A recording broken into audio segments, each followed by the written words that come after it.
Dans les temps anciens, au cœur de la terre de Canaan, se trouvait la ville de Nod, où vivait Énosh, un homme dont la renommée se répandait pour sa sagesse et sa piété. Énosh était un descendant de Seth, le fils d'Adam, et il marchait constamment avec Dieu. Son cœur était pur, et il observait avec douleur la corruption qui s'emparait de son peuple. Chaque jour, il se rendait dans les champs pour prier, levant les yeux vers le ciel, cherchant des signes et des réponses.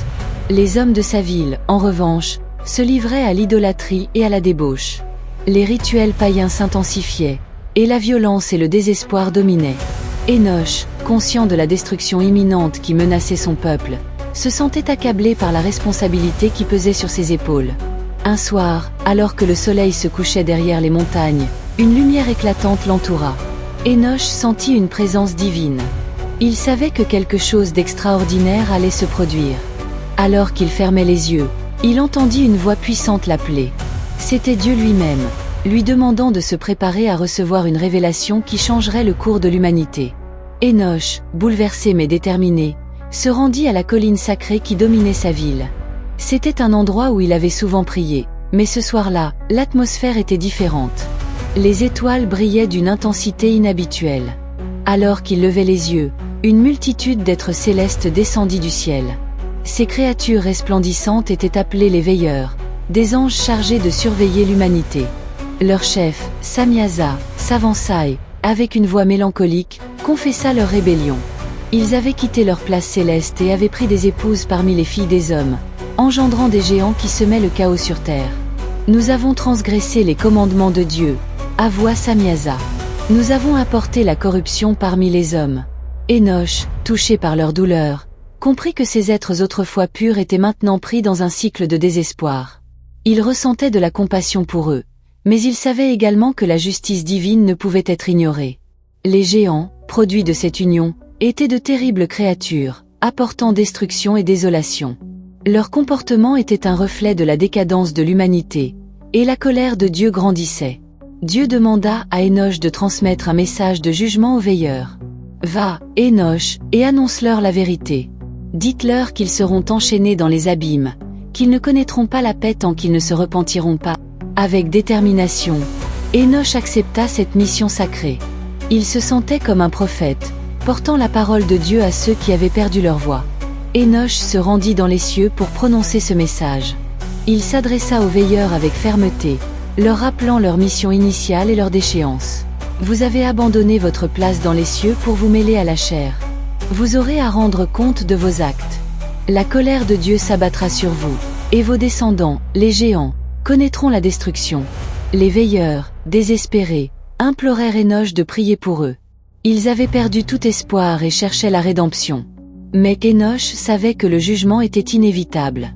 Il retourna sur terre, le cœur lourd mais résolu à avertir son peuple.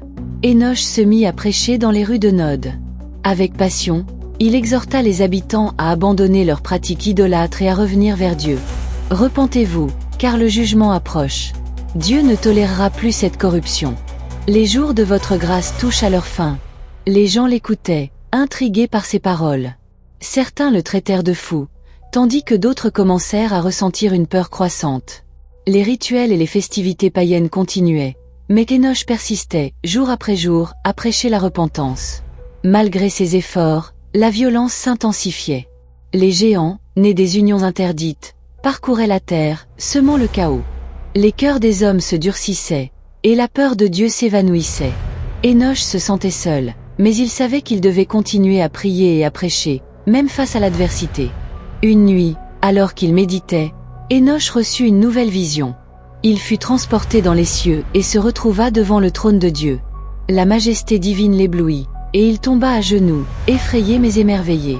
Dieu lui parla, lui révélant les mystères du cosmos et les secrets des temps à venir.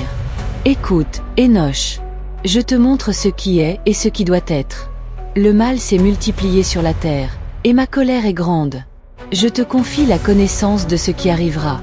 Des tempêtes de feu s'abattront sur les pécheurs, et la terre sera purifiée par le jugement. » Énosh observa des scènes de destruction, des villes en flammes et des âmes perdues. Mais il vit aussi des âmes justes, protégées par la lumière divine. Il comprit que le jugement ne se limitait pas à la punition, mais qu'il offrait aussi la possibilité de rédemption pour ceux qui choisiraient le chemin de la vérité. De retour sur terre, Enoch se tenait sur la colline sacrée, le cœur lourd mais rempli d'espoir. Il rassembla le peuple autour de lui et raconta ses visions. Le ciel a parlé. Dieu est en colère, mais il offre aussi la miséricorde.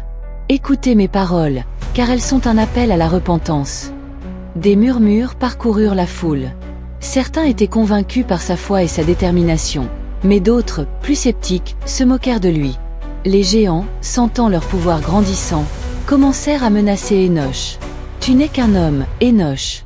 Ta voix ne peut arrêter notre force. » Ils l'entourèrent, mais Enoch, fort de sa conviction, ne fléchit pas. Soudain, une tempête se leva. Le ciel s'obscurcit, et la foudre frappa. Enoch comprit que c'était un signe de Dieu. Il leva les bras vers le ciel et appela à la justice divine. « Seigneur, que ta volonté soit faite. Que ceux qui s'opposent à toi soient témoins de ta puissance. » La terre trembla, et un grand bruit retentit. Les géants, effrayés, reculèrent. Enoch continua de prier avec ferveur, implorant Dieu d'intervenir. Et alors, une lumière éclatante descendit du ciel, enveloppant Enoch et le protégeant des forces obscures. Après cette manifestation divine, le peuple commença à changer. Certains, touchés par la puissance de Dieu, se repentirent. Enoch, avec l'aide de ceux qui croyaient en lui, fonda une communauté de fidèles, consacrée à la prière et à la justice. Ensemble, ils cherchèrent à rétablir la pureté de leur cœur et de leur esprit. Les géants, toutefois, ne se laissèrent pas abattre si facilement. Leur colère grandit, et ils se regroupèrent pour contrer Enoch et ses partisans. « Nous ne laisserons pas un homme mettre en péril notre règne », proclamèrent-ils. La tension monta, et une guerre se profila à l'horizon.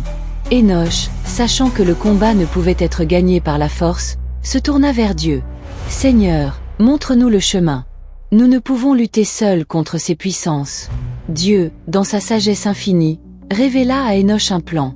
Il lui ordonna de construire un autel sur la colline sacrée, un lieu où le peuple pourrait se rassembler pour prier et offrir des sacrifices. « Par la prière, tu vaincras le mal, » lui dit Dieu. Enoch se mit à l'œuvre avec ses fidèles, construisant un autel et préparant des offrandes.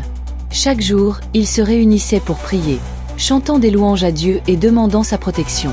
Peu à peu, la foi des gens grandit, et leur détermination à résister aux géants s'intensifia. Finalement, l'affrontement inévitable se produisit. Les géants, enragés, attaquèrent la colline sacrée.